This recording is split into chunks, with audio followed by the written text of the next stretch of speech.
Biologically, when blood hits the dirt, the story is over. The cells degrade, the oxygen vanishes, and the life it once carried officially concludes. But for a few select vials scattered across the world, hitting the ground was just the beginning. These are the holy blood relics. Hidden away in European cathedrals, these artifacts exist in a gray area where historical records stop and religious devotion takes over. In Belgium, the Basilica of the Holy Blood claims to house a relic containing the literal blood of Christ, brought back from the Holy Land nearly 8 centuries ago. This isn't a static museum piece. For millions of people, this glass cylinder serves as a living connection to the divine, a physical object that anchors their entire belief system. If you travel south to the Naples Cathedral in Italy, you find a relic that is even more physically defiant. This is the home of San Gennaro, a martyr from the 4th century. His dried, solid blood is kept here in 2 small vials, and 3 times a year, in front of a live audience, that solid mass appears to turn back into a liquid. The city treats this event as a vital sign. If the blood fails to liquefy, the locals believe Naples is destined for catastrophe, be it a plague, or an earthquake, or the eruption of Vesuvius. We have the technology to map the human genome and date ancient ruins to the exact decade, which leaves us with a central question. Are these enduring anomalies a genuine bridge to the supernatural, or are they history's most successful long-term deceptions? Medieval knights returning from the Crusades in the Middle East brought back more than just spoils of war. They brought back a frantic demand for physical proof of God's presence. They had spent years in a landscape of extreme religious violence, looking for a tangible way to secure their place in the afterlife. This demand created a new kind of economy. A church that owned a high-tier relic could attract thousands of pilgrims, whose offerings provided the institution with immense wealth and political leverage.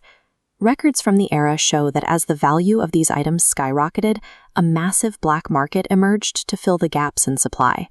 Forgers began experimenting with recipes to mimic the appearance of aged blood. They discovered that mixing honey and copper with red vegetable powders could replicate the correct color and stickiness. Some vials even used the blood of bats to achieve a convincing look.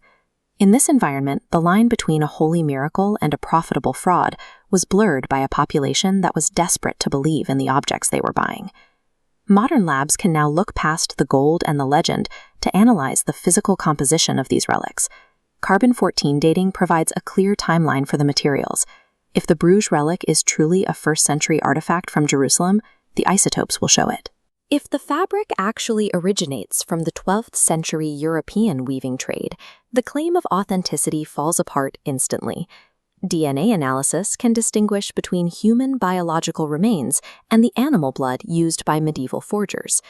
When we look at the liquefying blood in Naples, science offers a specific mechanical explanation.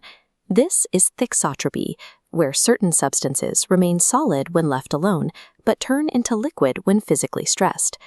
During the ritual, the bishop repeatedly handles and turns the reliquary. This repeated motion provides exactly the physical agitation needed to liquefy a thixotropic substance. Physics can reduce these moments to molecular motion and chemical recipes. But even with these explanations available, the power of the relics hasn't faded. For the most part, these scientific theories remain theories. The Church rarely permits independent labs to perform invasive tests on these high-profile artifacts, keeping the physical truth behind a wall of tradition. But for those standing in the cathedrals of Naples or Bruges, the laboratory results are irrelevant. The value of the object doesn't come from its chemical makeup, but from the role it plays in their lives. While science prioritizes the verifiable facts of the matter, humans often prioritize the psychological comfort of the narrative. These objects help people navigate the fear of death and the vast silence of history.